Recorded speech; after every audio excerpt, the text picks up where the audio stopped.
ನಮಸ್ಕಾರ ವೀಕ್ಷಕರೇ, ಇಟ್ಗೆ ಹೇಮಂತ್ ಯೂಟ್ಯೂಬ್ ಚಾನಲ್ಗೆ ಮತ್ತೊಮ್ಮೆ ನಿಮಗೆಲ್ಲ ಸ್ವಾಗತ. ನಾನು ನಿಮ್ಮ ಗೆಳೆಯ ಹೇಮಂತ್. ನೀವು ನೋಡ್ತಾ ಇದ್ದೀರಾ ಹೋಲಿ ನ್ಯೂಸ್. ರಾಜ್ಯದ 28 ಲೋಕಸಭಾ ಕ್ಷೇತ್ರಗಳ ಪೈಕಿ ಅತ್ಯಂತ ಹೆಚ್ಚು ಕುತೂಹಲಕ್ಕೆ ಕಾರಣವಾಗಿರ್ತಕ್ಕಂಥದ್ದು ಡಿ ಕೆ ಶಿವಕುಮಾರ್ ಅವರ ಸಹೋದರ ಡಿ ಕೆ ಸುರೇಶ್ ಅವರು ಸ್ಪರ್ಧೆ ಮಾಡಿರ್ತಕ್ಕಂಥ ಬೆಂಗಳೂರು ಗ್ರಾಮಾಂತರ ಲೋಕಸಭಾ ಕ್ಷೇತ್ರದ ಚುನಾವಣಾ ಫಲಿತಾಂಶ. ರಾಜ್ಯದ ಇನ್ನು ಉಳಿದಂತಹ 27 ಲೋಕಸಭಾ ಕ್ಷೇತ್ರಗಳ ಫಲಿತಾಂಶವನ್ನು ಅಂದಾಜು ಮಾಡಬಹುದಾದರೆ ಈ ಬೆಂಗಳೂರು ಗ್ರಾಮಾಂತರ ಲೋಕಸಭಾ ಕ್ಷೇತ್ರದ ಒಂದು ಫಲಿತಾಂಶವನ್ನು ಯಾವೊಬ್ಬ ರಾಜಕೀಯ ಪಂಡಿತನೂ ಕೂಡ ಒಂದು ಅಂದಾಜು ಮಾಡೋದಕ್ಕೆ ಸಾಧ್ಯವಾಗುತ್ತಿಲ್ಲ ಅಂತಕ್ಕಂಥದ್ದು ಈಗೆಲ್ಲ ನಮಗೆ ಗೊತ್ತಿರ್ತಕ್ಕಂಥ ವಿಚಾರ. ಚುನಾವಣೆಯ ನಂತರ ಎರಡೂ ಪಕ್ಷಗಳು ತನ್ನ ಬೂತ್ ಮಟ್ಟದ ಕಾರ್ಯಕರ್ತರಿಂದ ಪಡೆದಿರ್ತಕ್ಕಂಥ ಮಾಹಿತಿಯನ್ನು ಆಧರಿಸಿ ನಾವೇ ಗೆಲ್ತೀವಿ ಅಂತಕ್ಕಂಥ ಮಾತನ್ನು BJP JDS ಮೈತ್ರಿಕೂಟದ ಅಭ್ಯರ್ಥಿಯಾಗಿರ್ತಕ್ಕಂಥ ಡಾಕ್ಟರ್ CN ಮಂಜುನಾಥ್ ಅವರು ಇರ್ಬೋದು, ಕಾಂಗ್ರೆಸ್ನ ಅಭ್ಯರ್ಥಿಯಾಗಿರ್ತಕ್ಕಂಥ ಡಾಕ್ಟರ್ ಡಿ ಕೆ ಸುರೇಶ್ ಅವರು ಇರ್ಬೋದು, ನಾವೇ ಗೆಲ್ತೀವಿ ಅಂತಕ್ಕಂಥ ಒಂದು ಆತ್ಮವಿಶ್ವಾಸದ ಮಾತುಗಳನ್ನು ಆಡ್ತಾ ಇದ್ದಾರೆ. ಇದೀಗ ಕಾಂಗ್ರೆಸ್ ತನ್ನ ಚುನಾವಣೆಯ ನಂತರ ಬೆಂಗಳೂರು ಗ್ರಾಮಾಂತರ ಲೋಕಸಭಾ ಕ್ಷೇತ್ರಕ್ಕೆ ಸಂಬಂಧಪಟ್ಟಂತೆ ಆಂತರಿಕ ಸಮೀಕ್ಷೆಯನ್ನು ನಡೆಸಿದ್ದು, ಈ ಆಂತರಿಕ ಸಮೀಕ್ಷೆ ಬೆಂಗಳೂರು ಗ್ರಾಮಾಂತರ ಲೋಕಸಭಾ ಕ್ಷೇತ್ರದ ಕಾಂಗ್ರೆಸ್ಗೆ ಬಹುದೊಡ್ಡ ಶಾಕನ್ನು ಕೊಟ್ಟಿದೆ ಅಂತಕ್ಕಂಥ ಒಂದು ಮಾತುಗಳು ಕೇಳಿ ಬರ್ತಾ ಇದ್ದಾವೆ. ಸತತ 3 ಚುನಾವಣೆಗಳಲ್ಲಿ ಬೆಂಗಳೂರು ಗ್ರಾಮಾಂತರ ಲೋಕಸಭಾ ಕ್ಷೇತ್ರದ ಸಂಸದರಾಗಿ ಆಯ್ಕೆಯಾಗ್ತಾ ಬರ್ತಿದ್ದಂತಹ ಡಿ ಕೆ ಸುರೇಶ್ ಅವರಿಗೆ ಈ ಬಾರಿ ಗೆಲುವಿನ ವಾತಾವರಣ ಅತ್ಯಂತ ಕಷ್ಟವಾಗಿದೆ ಅಂತಕ್ಕಂಥ ಒಂದು ವರದಿಯನ್ನು ಇದೀಗ ಕಾಂಗ್ರೆಸ್ ಪಕ್ಷ ನಡೆಸಿರ್ತಕ್ಕಂಥ ಆಂತರಿಕ ಸರ್ವೆ ವರದಿಯಲ್ಲಿ ತಿಳಿಸಿದೆ.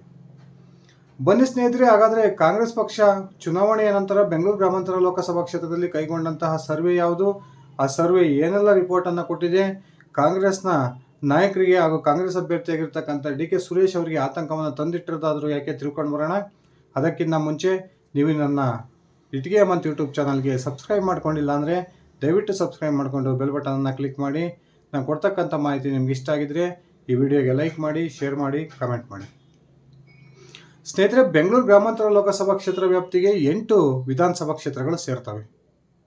ಆ 8 ವಿಧಾನಸಭಾ ಕ್ಷೇತ್ರಗಳಲ್ಲಿ 5 ವಿಧಾನಸಭಾ ಕ್ಷೇತ್ರಗಳಲ್ಲಿ ಕಾಂಗ್ರೆಸ್ನ ಶಾಸಕರು ಇದ್ದರೆ, ಇನ್ನು 3 ವಿಧಾನಸಭಾ ಕ್ಷೇತ್ರ ವ್ಯಾಪ್ತಿಯಲ್ಲಿ ಮೈತ್ರಿ ಪಕ್ಷದ ಶಾಸಕರಿದ್ದಾರೆ.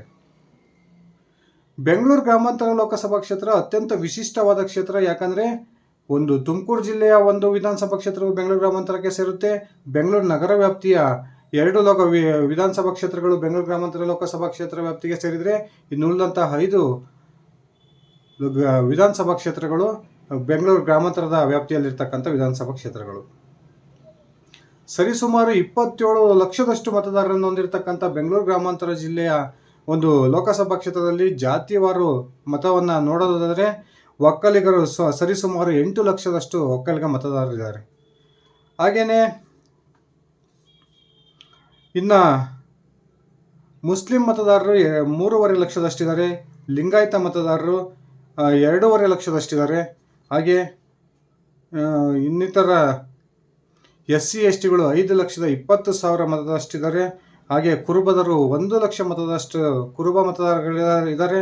ಹಾಗೆ ಇತರ ಹಿಂದುಳಿದ ವರ್ಗಕ್ಕೆ ಸೇರಿದಂತಹ 4.5 ಲಕ್ಷ ಮತಗಳು ಈ ಒಂದು ಬೆಂಗಳೂರು ಗ್ರಾಮಾಂತರ ಲೋಕಸಭಾ ಕ್ಷೇತ್ರ ವ್ಯಾಪ್ತಿಗೆ ಬಂದಿದ್ದಾವೆ. ಈ ಬೆಂಗಳೂರು ಗ್ರಾಮಾಂತರ ಲೋಕಸಭಾ ಕ್ಷೇತ್ರ ವ್ಯಾಪ್ತಿಯಲ್ಲಿ 8 ಲಕ್ಷ ಈ ಒಕ್ಕಲಿಗ ಮತದಾರರು ಏನಿದ್ದಾರೆ, ಈ ಒಕ್ಕಲಿಗ ಮತದಾರರು ಈ ಬಾರಿ 2 ಪಕ್ಷಗಳಿಗೂ ಕೂಡ ಒಂದು ತಮ್ಮ ಮತಗಳನ್ನು ಹಂಚಿದ್ದಾರೆ ಅಂತಕ್ಕಂಥ ಮಾಹಿತಿಗಳಿದ್ದಾವೆ. ಇನ್ನು ಉಳಿದಂತಹ ಲಿಂಗಾಯತರ 2.5 ಲಕ್ಷ ಮತಗಳು, ಮುಸ್ಲಿಂ ಸಮುದಾಯಕ್ಕೆ ಸೇರಿದಂತಹ 3.5 ಲಕ್ಷದಷ್ಟು ಮತಗಳು, SC ST ಸೇರಿದಂಥ 5,20,000 ಮತಗಳು ಹಾಗೂ OBCಯ 4.5 ಲಕ್ಷ ಮತಗಳು ಈ ಒಂದು ಜಾತಿಯನ್ನು ಆಧರಿಸಿ ಈ ಬಾರಿ ಬೆಂಗಳೂರು ಗ್ರಾಮಾಂತರ ಲೋಕಸಭಾ ಕ್ಷೇತ್ರದಲ್ಲಿ ಚುನಾವಣೆ ನಡೆದಿಲ್ಲ ಅಂತಕ್ಕಂಥದ್ದು ಅತ್ಯಂತ ಆಶ್ಚರ್ಯಕರ ರೀತಿಯ ಒಂದು ಅಂಶ. ಕಳೆದ ವಿಧಾನಸಭಾ ಚುನಾವಣೆಯನ್ನು ಹೋಲಿಸಿಕೊಂಡ್ರೆ ವಿಧಾನಸಭಾ ಚುನಾವಣೆಯಲ್ಲಿ ಕಾಂಗ್ರೆಸ್, JDS ಹಾಗೂ BJP ಈ ಬೆಂಗಳೂರು ಗ್ರಾಮಾಂತರ ವ್ಯಾಪ್ತಿಯಲ್ಲಿರ್ತಕ್ಕಂಥ 8 ವಿಧಾನಸಭಾ ಕ್ಷೇತ್ರಗಳಲ್ಲಿ ಎಷ್ಟೆಷ್ಟು ಮತಗಳನ್ನು ಪಡೆದಿದ್ದಾವೆ. ಕಳೆದ 2023ರ ವಿಧಾನಸಭಾ ಚುನಾವಣೆಯಲ್ಲಿ ಈ 8 ವಿಧಾನಸಭಾ ಕ್ಷೇತ್ರದಲ್ಲಿ ಕಾಂಗ್ರೆಸ್, BJP ಹಾಗೂ JDS ಪಡೆದಿರ್ತಕ್ಕಂಥ ಮತಗಳನ್ನು ನೋಡಿದರೆ ಕಾಂಗ್ರೆಸ್ 8,12,917 ಮತಗಳನ್ನು ಪಡೆದಿದ್ದರೆ BJP 3,62,800 ಮತಗಳನ್ನು ಪಡೆದಿತ್ತು. ಹಾಗೆಯೇ JDS 6,09,300 ಮತಗಳನ್ನು ಪಡೆದಿತ್ತು. BJP ಹಾಗೂ JDS ಪಡೆದಂತಹ ಮತಗಳು 9,72,067 ಮತಗಳಾದರೆ ಕಾಂಗ್ರೆಸ್ ಪಡೆದಂತಹ ಮತಗಳು 8,12,900. ಈ ಒಂದು ಅಂತರವನ್ನು ಗಮನಿಸಿದರೆ BJP ಹಾಗೂ JDS ಎರಡೂ ಪಕ್ಷಗಳು ಸೇರಿ ಸರಿಸುಮಾರು 1,59,000 ಅಧಿಕ ಮತಗಳನ್ನು ಕಾಂಗ್ರೆಸ್ಗಿಂತ ಹೆಚ್ಚಿಗೆ ಈ ಒಂದು ಕಳೆದ ವಿಧಾನಸಭಾ ಚುನಾವಣೆಯಲ್ಲಿ ಪಡೆದಿದ್ದಾರೆ. ಆದರೆ ಸ್ನೇಹಿತರೆ, ವಿಧಾನಸಭಾ ಚುನಾವಣೆ ನಡೀತಕ್ಕಂಥದ್ದೇ ಬೇರೆ ಅಂಶಗಳ ಮೇಲೆ, ಲೋಕಸಭಾ ಚುನಾವಣೆ ಮೇಲೆ ನಡೀತಿರ್ತಕ್ಕಂಥದ್ದೇ ಬೇರೆ ಅಂಶಗಳ ಮೇಲೆ. ಕಳೆದ ವಿಧಾನಸಭಾ ಚುನಾವಣೆಯ ವೇಳೆಗೆ ಇಡೀ ಒಕ್ಕಲಿಗ ಸಮುದಾಯ DK ಶಿವಕುಮಾರ್ ಅವರನ್ನು ಅತಿ ಹೆಚ್ಚು ಬೆಂಬಲಿಸಿತ್ತು. DK ಶಿವಕುಮಾರ್ ಈ ಬಾರಿ ರಾಜ್ಯದಲ್ಲಿ ಕಾಂಗ್ರೆಸ್ ಅಧಿಕಾರಕ್ಕೆ ಬಂದರೆ ಕಾಂಗ್ರೆಸ್ನಿಂದ ಮುಖ್ಯಮಂತ್ರಿ ಆಗ್ತಾರೆ ಅಂತಕ್ಕಂಥ ಒಂದು ಗುರಿಯನ್ನು ಇಟ್ಕೊಂಡು ಬಹುತೇಕ ಒಕ್ಕಲಿಗ ಸಮುದಾಯದ ಮತದಾರರು DK ಶಿವಕುಮಾರ್ ಅವರನ್ನು ಬೆಂಬಲಿಸಿದ್ರು. ಹಾಗೆ ಅತಿ ಹೆಚ್ಚಿನ ಸಂಖ್ಯೆಯಲ್ಲಿ ಕಾಂಗ್ರೆಸ್ಗೆ ಮತವನ್ನು ಕೊಟ್ಟಿದ್ದರು.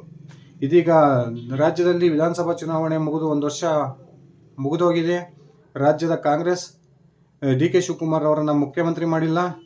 ಮತ್ತೊಮ್ಮೆ ಕಳೆದ ವಿಧಾನಸಭಾ ಚುನಾವಣೆಯಲ್ಲಿ ಕೇವಲ 19 ಸ್ಥಾನಗಳಿಗೆ ಸೀಮಿತವಾಗಿದ್ದಂತಹ JDS ಇದೀಗ BJPಯೊಂದಿಗೆ ಮೈತ್ರಿ ಮಾಡಿಕೊಂಡಿದೆ.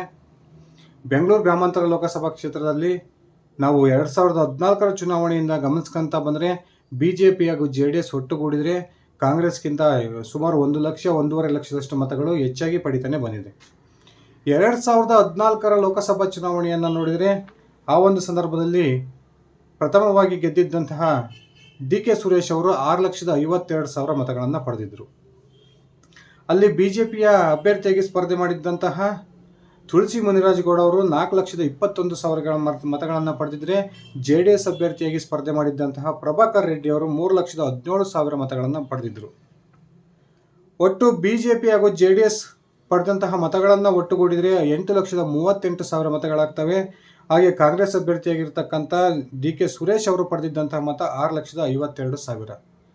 ಈ 2014ರ ಲೋಕಸಭಾ ಚುನಾವಣೆಯ ಫಲಿತಾಂಶವನ್ನು ಗಮನಿಸಿದರೂ ಕೂಡ BJP JDS ಸೇರಿ ಸುಮಾರು ಕಾಂಗ್ರೆಸ್ ಅಭ್ಯರ್ಥಿಗಿಂತ 86,000 ಮತಗಳನ್ನು ಹೆಚ್ಚಿಗೆ ಪಡೆದಿದ್ದರು. ಈ ಬಾರಿಯೂ ಕೂಡ ಬೆಂಗಳೂರು ಗ್ರಾಮಾಂತರ ಲೋಕಸಭಾ ಕ್ಷೇತ್ರದಲ್ಲಿ BJPಗೆ ಅತ್ಯಂತ ಉತ್ತಮವಾದ ಅಭ್ಯರ್ಥಿ ಸಿಕ್ಕಿದ್ದಾರೆ. ಈ ಒಂದು ಅಭ್ಯರ್ಥಿಯ ವಿರುದ್ಧವಾಗಿ ಯಾವುದೇ ಒಂದು ವೈಯಕ್ತಿಕ ಆಪಾದನೆ ಮಾಡೋಕ್ಕೂ ಕೂಡ ಕಾಂಗ್ರೆಸ್ಗೆ ಸಾಧ್ಯವಾಗಿಲ್ಲ. ಹಾಗೂ BJP ಹಾಗೂ JDS ಮೈತ್ರಿ ಮಾಡಿಕೊಂಡಿರೋದು ಈ ಒಂದು ಬೆಂಗಳೂರು ಗ್ರಾಮಾಂತರ ಲೋಕಸಭಾ ಕ್ಷೇತ್ರ ವ್ಯಾಪ್ತಿಯಲ್ಲಿ BJP ಅಭ್ಯರ್ಥಿಯಾಗಿರ್ತಕ್ಕಂಥ ಡಾಕ್ಟರ್ CN ಮಂಜುನಾಥ್ ಅವರಿಗೆ ಬಹುದೊಡ್ಡ ಬಲವನ್ನು ತಂದುಕೊಟ್ಟಿದೆ ಅಂತಕ್ಕಂಥ ಮಾತುಗಳು ಕೇಳಿ ಬರ್ತಾ ಇದ್ದಾವೆ. ಹಾಗೆಯೇ ಕಾಂಗ್ರೆಸ್ಗೆ ಇನ್ನೊಂದು ಬಹುದೊಡ್ಡ ಆತಂಕ ತಂದಿರತಕ್ಕಂಥ ಪ್ರಮುಖ ಅಂಶ ಅಂದರೆ ಈ ಬೆಂಗಳೂರು ಗ್ರಾಮಾಂತರ ಲೋಕಸಭಾ ಕ್ಷೇತ್ರ ವ್ಯಾಪ್ತಿಗೆ ಬರ್ತಕ್ಕಂಥ ನಗರ ವ್ಯಾಪ್ತಿಯ ಪ್ರಮುಖ 3 ವಿಧಾನಸಭಾ ಕ್ಷೇತ್ರಗಳಲ್ಲಿಯೇ ಇಡೀ ಬೆಂಗಳೂರು ಗ್ರಾಮಾಂತರ ಲೋಕಸಭಾ ಕ್ಷೇತ್ರದ 45% ಮತದಾರರು ಇರತಕ್ಕಂಥದ್ದು. ಕೇವಲ 3 ವಿಧಾನಸಭಾ ಕ್ಷೇತ್ರ ವ್ಯಾಪ್ತಿಯಲ್ಲಿ 45% ಮತದಾರರಿದ್ದರೆ ಇನ್ನು ಉಳಿದಂಥ 5 ಲೋಕಸಭಾ ಕ್ಷೇತ್ರಗಳು ಸೇರಿ 55% ಮತದಾರರನ್ನು ಬೆಂಗಳೂರು ಗ್ರಾಮಾಂತರ ಲೋಕಸಭಾ ಕ್ಷೇತ್ರದಲ್ಲಿ ಹೊಂದಿದ್ದಾವೆ. ನಿಜವಾಗ್ಲೂ ಕಾಂಗ್ರೆಸ್ಗೆ ಆತಂಕವಾಗಿರ್ತಕ್ಕಂಥದ್ದು ಬೆಂಗಳೂರು ನಗರದ ಬೆಂಗಳೂರು ದಕ್ಷಿಣ, ಬೆಂಗಳೂರು RR ನಗರ ಹಾಗೂ ಆನೇಕಲ್ನಲ್ಲಿ ಹೆಚ್ಚು ಮತದಾನವಾಗಿರ್ತಕ್ಕಂಥದ್ದು. ಈ ಬೆಂಗಳೂರು ನಗರ ದಕ್ಷಿಣ ಹಾಗೂ RR ನಗರದಲ್ಲಿ BJP ಶಾಸಕರು ಇರೋ ಕಾರಣಕ್ಕೆ ಈ ಒಂದು ವಿಧಾನಸಭಾ ಕ್ಷೇತ್ರ ವ್ಯಾಪ್ತಿಯಲ್ಲಿ ಈ ಬಾರಿ ಸರಿಸುಮಾರು ಹೆಚ್ಚು ಮತದಾನ ಆಗಿರೋ ಕಾರಣಕ್ಕೆ ಬಹುತೇಕ ಕಾಂಗ್ರೆಸ್ ಅಭ್ಯರ್ಥಿಯಾಗಿರ್ತಕ್ಕಂಥ DK ಸುರೇಶ್ ಅವರಿಗೆ ಬಹುದೊಡ್ಡ ಹೊಡೆತ ಬಿದ್ದಿರ್ಬೋದು ಅಂತಕ್ಕಂಥ ಒಂದು ಲೆಕ್ಕಾಚಾರ ಕಾಂಗ್ರೆಸ್ನ ಆಂತರಿಕ ಸರ್ವೆ ಸಮೀಕ್ಷೆ ತಂಡ ನಡೆಸಿರ್ತಕ್ಕಂಥ ತನ್ನ ವರದಿಯಲ್ಲಿ ಬಹಿರಂಗಗೊಳಿಸಿದೆ. ಹಾಗೆಯೇ ಕಳೆದ 2019ರ ಚುನಾವಣೆಗೆ ಹೋಲಿಸ್ಕೊಂಡ್ರೆ ಈ ಬಾರಿ ಸರಿಸುಮಾರು 2 ಲಕ್ಷ ಮತಗಳು ಅಧಿಕವಾಗಿ ಚಲಾವಣೆಯಾಗಿರ್ತಕ್ಕಂಥದ್ದು ಕೂಡ ಕಾಂಗ್ರೆಸ್ ಅಭ್ಯರ್ಥಿಯಾಗಿರ್ತಕ್ಕಂಥ DK ಸುರೇಶ್ ಅವರಿಗೆ ಬಹುದೊಡ್ಡ ಆತಂಕವನ್ನು ತಂದೊಡ್ಡಿದೆ ಅಂತಕ್ಕಂಥ ಮಾತುಗಳು ಕೂಡ ಕೇಳಿ ಬರ್ತಾ ಇದ್ದಾವೆ. 54% 2014ರ ಚುನಾವಣೆಯಲ್ಲಿ ಮತದಾನವಾಗಿದ್ದರೆ ಈ ಬಾರಿ 56% ಮತದಾನವಾಗಿದೆ. ಈ ಕಾರಣಕ್ಕೆ ಹೊಸದಾಗಿ ಚಲಾವಣೆಯಾಗಿರ್ತಕ್ಕಂಥ 2 ಲಕ್ಷ ಮತಗಳು ಒಂದು ವೇಳೆ ಮೋದಿಜಿಯವರ ಅಲೆಯನ್ನು ನೋಡಿ ಅಥವಾ ಯುವ ಮತದಾರರಾಗಿದ್ದರೆ ಅದು ಖಂಡಿತವಾಗಲೂ ಕೂಡ BJPಗೆ ಮತಗಳು ಹೆಚ್ಚಿನ ಸಂಖ್ಯೆಯಲ್ಲಿ ಈ 2 ಲಕ್ಷ ಅಧಿಕ ಮತಗಳಲ್ಲಿ ಹೆಚ್ಚಿನ ಸಂಖ್ಯೆಯ ಮತಗಳು BJPಗೆ ಹೋಗಿರ್ತವೆ ಅಂತಕ್ಕಂಥದ್ದು DK ಸುರೇಶ್ ಹಾಗೂ DK ಶಿವಕುಮಾರ್ಗೆ ಉಂಟಾಗಿರ್ತಕ್ಕಂಥ ಬಹುದೊಡ್ಡ ಆತಂಕ. ಸ್ನೇಹಿತರೆ, ಈ ಒಂದು ಬೆಂಗಳೂರು ಗ್ರಾಮಾಂತರ ಲೋಕಸಭಾ ಕ್ಷೇತ್ರ ವ್ಯಾಪ್ತಿಯಲ್ಲಿ ಯಾವುದೇ ಒಂದು ಪಕ್ಷದ ಅಭ್ಯರ್ಥಿ ಗೆದ್ದರೂ ಕೂಡ ಕೇವಲ ಕೆಲವೇ ಸಾವಿರ ಮತಗಳ ಅಂತರದಲ್ಲಿ ಗೆಲ್ಲಬಹುದು ಅಂತಕ್ಕಂಥ ಚರ್ಚೆಗಳು ನಡೀತಿವೆ. ಆದರೆ ಚುನಾವಣೆಯ ನಂತರ ಕಾಂಗ್ರೆಸ್ನ ಆಂತರಿಕ ಸರ್ವೆ ಸಮೀಕ್ಷೆ ತಂಡ ಕಾಂಗ್ರೆಸ್ನ ನಾಯಕರಿಗೆ ಕೊಟ್ಟಿರ್ತಕ್ಕಂಥ ವರದಿಯಲ್ಲಿ ಖಂಡಿತವಾಗಲೂ ಕೂಡ ನಾವು ಅಂದ್ಕೊಂಡಂತಹ ಒಂದು ಚುನಾವಣೆ ಈ ಬಾರಿ ಬೆಂಗಳೂರು ಗ್ರಾಮಾಂತರದಲ್ಲಿ ನಡೆದಿಲ್ಲ. ಕಾಂಗ್ರೆಸ್ನ ಅಭ್ಯರ್ಥಿ ಗೆಲುವು ಅಷ್ಟು ಸುಲಭವಾಗಿಲ್ಲ ಅಂತಕ್ಕಂಥ ಒಂದು ಆಘಾತಕಾರಿ ವರದಿಯನ್ನು ಕೊಡೋದ್ರ ಮೂಲಕ ಕಾಂಗ್ರೆಸ್ನ ನಾಯಕರಿಗೆ ಬಹುದೊಡ್ಡ ಆತಂಕವನ್ನು ತಂದೊಡ್ಡಿದೆ ಅಂತಕ್ಕಂಥ ಮಾತುಗಳು ಕೇಳಿಬರ್ತಾ ಇದ್ದಾವೆ.